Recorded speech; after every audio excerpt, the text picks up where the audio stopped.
Alrighty, good evening. It's June 21 of 2026.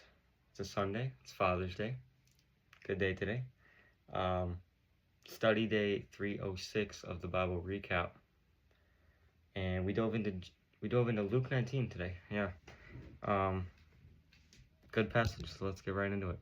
Starting out with Zacchaeus, that one story we all remember from Sunday school, right? Love it. Such vivid memories of that. Yeah, Zacchaeus paints a really cool picture of like genuine faith.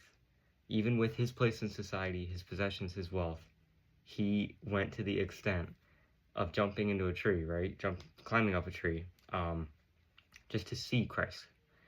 And Christ points him out, right? He says, "Take me to your house. I want to dine with you."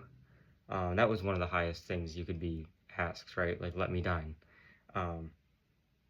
And it's such a cool picture of faith. But not only that, it's a cool picture of what we saw earlier with the rich young ruler, in that having lots of wealth and possessions and money, right, makes it really hard to enter the kingdom of heaven. But not only that, to have faith.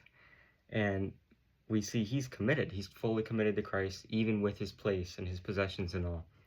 We see nothing's impossible with God. All things are possible with God.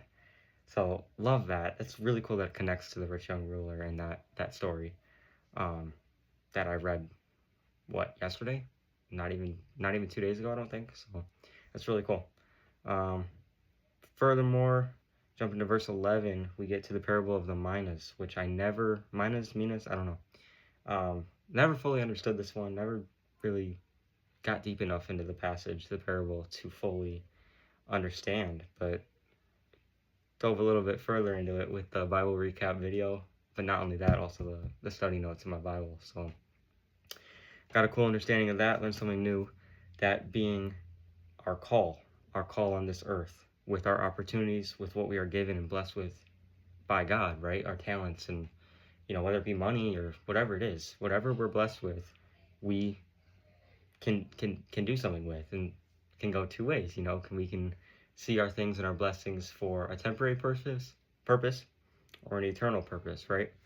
And that's our call here. Whatever we are given, for example, look at this house I'm in. Like, I can use this house to invite maybe some people who don't know Christ to tell them about Christ. That's such a stupid example, but to use an awesome house that I can host people in to spread the light of Christ.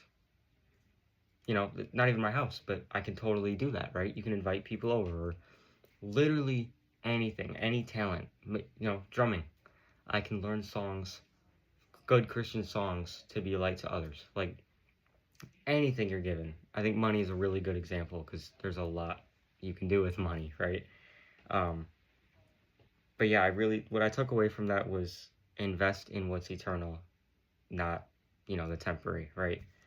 And not only that, but also the things we are blessed with and the actions that we take with what we're blessed with, in the end, will be judged. We will be judged on how we use what we are given.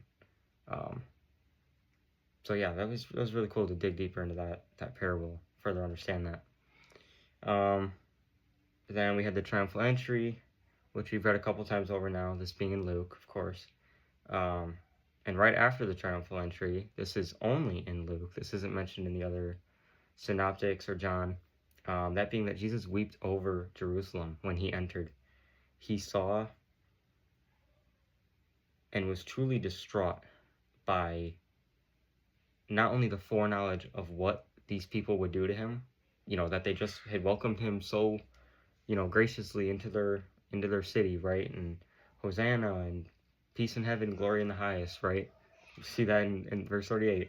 It's like, not only that, the foreknowledge of being distraught over what he knew they were going to do, not only that, but also he knew the divine judgment that was going to be put on them for their actions, for crucifying him, for rejecting him, right?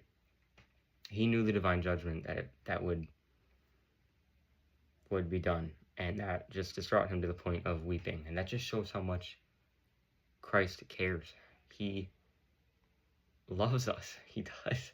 He really does. He wants the best for us. He wants us to be with him in the end.